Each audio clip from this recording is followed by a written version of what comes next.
I've said of Freemasonry, it's harmless in my view. The founding of the United States of America was a Masonic experiment, and that was the pinnacle of its achievement. And there's no secret agenda, and there are no secrets. And all these people that accuse Freemasonry of being of having a secret agenda are deluded. I've now had to change my mind and confess I was wrong. And there is an agenda which appears to be immensely powerful. And I think they see it as the fulfillment of the 3,000-year mission from the time of Solomon. But the really scary bit was when we realized that the Pentagon is Stonehenge rebuilt. Really? And the man that designed it was President of the United States of America at the time, and just about to take his country into the Second World War. And they had to build the Pentagon quickly, and they were building it somewhere else, and he said, I want it here, and I want the middle of it here, and I want it looking like this. And he actually gave the design to the architects, and he's built it following the instructions that are in the 32nd and 33rd degree of Freemasonry, which is about defense of the realm. The whole building was structured 25 times the size of Stonehenge, but every corner, every wall follows the patterning. They understood it, exactly what they're doing.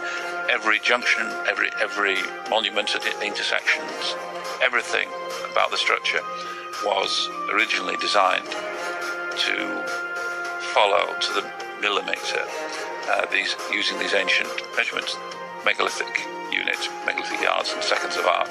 Franklin Delano Roosevelt was a bit of an amateur architect himself, but for him on such an important thing, when the army said there isn't time, we can't move it, and he insisted to be put in a place that was called Hell's Bottom. It was just an absolute horrible place where they had to drain riverbank and move marshes, and it had to be built at some speed because they knew they were going to war. But it had to be in that exact position to have this juxtaposition with this chamber and the centre of the Capitol. And it had to be at that angle, and it had to have the 5 walls, because that's what's dictated in the Scottish Rite, and the walls within the walls, and the sizes of them had to be exactly as they are, because they are the megalithic dimensions that we find in the 6,000-year-old henges across here in Europe. And the chances of all these things being done in 1941 by accident are non-existent. And the words spoken in the 32nd and 33rd degrees describe exactly what happened.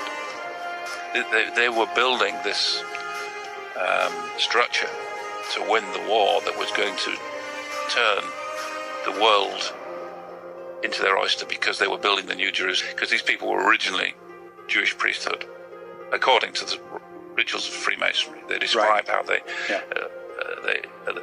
when the direct destruction of the temple took place in 70 AD, when Titus and the Roman troops destroyed it and they lost the war, 1.3 million Jews lay dead, priests escaped to Europe, and this is all explained in Masonic ritual, which at one time I would have thought was a fanciful story, but it actually totally fits.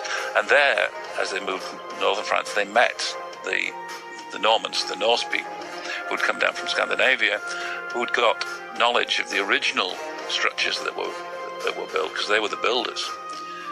And they realized that they needed to work together.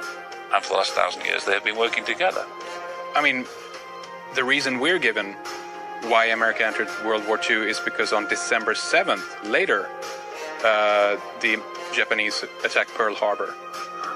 They knew what they were doing then.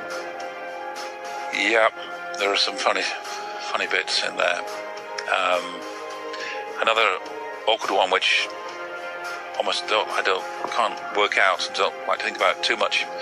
From the center of Washington, D.C., exactly 3 megalithic degrees, that's 366 of the Earth's surface, takes you to the western tower of the Twin Towers, to the millimeter.